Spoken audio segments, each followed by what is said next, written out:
अस्सलामु अलैकुम वरहमतुल्लाहि वबरकातुह। मुहतरम नाज़रीन, उम्मीद करता हूँ कि अल्लाह रब्बुल इज़्ज़त आप तमाम हज़रात को सेहत व आफ़ियत के साथ रखे होंगे।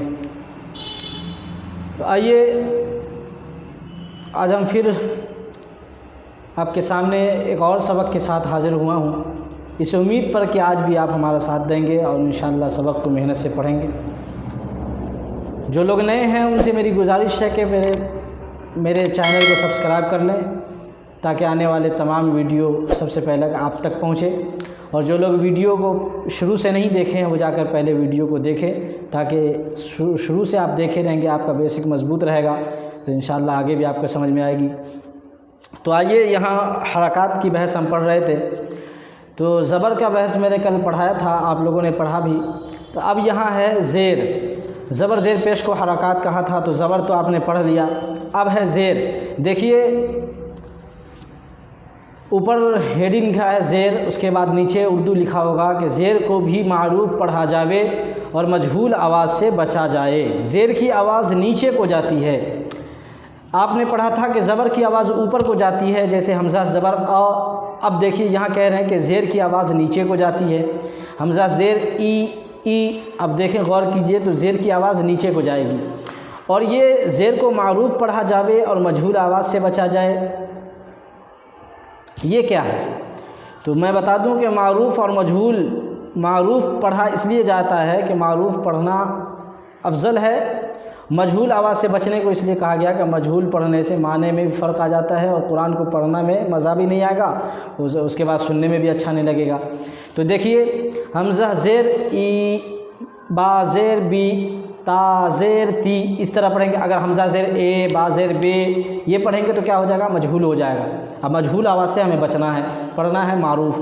तो देखिए, हमज़ा ज़ेर ई, बा ज़ेर बी, ता ज़ेर ती, ज़्यादा खींचना भी नहीं है और इसको सिंपल तरीके से जो है आसानी से इसको ज़ेर के साथ पढ़ते चलें। आप हर्फ को तो पहचानते ही हैं, बस ज़ेर लगा के नीचे से पढ़ते चले जाइए, इंशाअल्लाह बहुत आसान है। उसके बाद है जीम ज़ेर जी, हा ज़ेर ही, खा ज़ेर खी, दाल ज़ेर दी, ज़ाल ज़ेर ज़ी, ज़ाल ज़ेर ज़ी, रा ज़ेर री।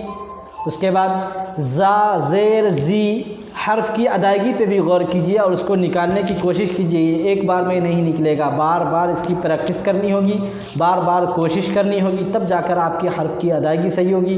और जब आपकी हर्फ की अदायगी सही होगी तो इंशाअल्लाह कुरान पढ़ने में मज़ा आ जाएगा।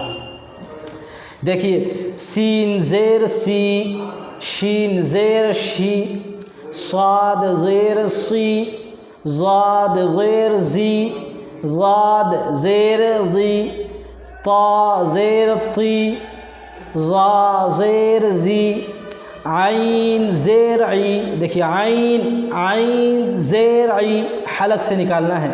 उसके बाद है गैन ज़ेर गी, गैन ज़ेर गी, फ़ा ज़ेर फ़ी, काफ ज़ेर क़ी। उसके बाद देखिए नरम आवाज़ के साथ छोटा का पढ़ा जाएगा, काफ ज़ेर की। उसके बाद आगे लाम ज़ेर ली। उसके बाद मीम ज़ेर मी। आपको ज़्यादा इसलिए समझा नहीं रहे क्योंकि आपको पीछे समझाया जा चुका है, हर्फ को आप पहचान चुके हैं, बस ज़ेर लगा के उसे पढ़ना है। उसके बाद देखिए नून ज़ेर नी, वाव ज़ेर वी, हा ज़ेर ही। ये भी जहन में रहे कि जो हर्फ पर हम हरकत लगा रहे हैं उसी हर्फ की अदायगी होगी। जैसे नून ज़ेर नी, वाव ज़ेर वी। अब वाव ज़ेर नी नहीं पढ़ेंगे या वाव ज़ेर बी नहीं पढ़ेंगे, बल्कि जो हर्फ रहेगा उसी हर्फ की अदायगी आखिरी में होगी। या हा ज़ेर ही। उसके बाद हमज़ा ज़ेर ई, ही ई, इसी तरह पढ़ते चले जाएंगे, हर्फ की अदायगी आखिरी में होगी। उसके बाद या ज़ेर ई, या ज़ेर ई। उम्मीद है आप इसी तरह हमारे साथ बने रहेंगे और इसी तरह मेहनत करेंगे। अब हरकत का तीसरा जो है दूसरा चल रहा है, इंशाअल्लाह अगले लेसन में हम फिर आपसे मिलते हैं। अब मैं इजाज़त चाहता हूँ। अस्सलामु अलैकुम वरहमतुल्लाहि वबरकातुह।